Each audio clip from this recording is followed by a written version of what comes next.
宝贝，不哭，来喝牛奶吧。喂，你好，迪迦有紧急任务。好的，我马上就到，我现在去执行任务，等晚点才能回来。好的，你去忙吧。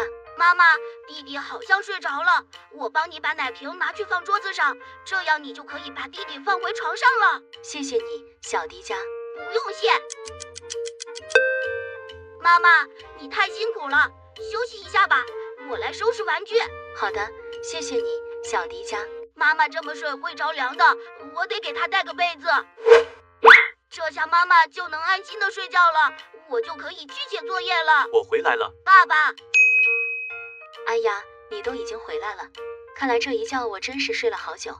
你不在家的时候，多亏了小迪迦帮了我很多忙，我才能睡得那么香。小迪迦，谢谢你。不用谢，妈妈，这是我应该做的。小迪迦，你真是个懂事的好孩子，爸爸妈妈为你感到骄傲。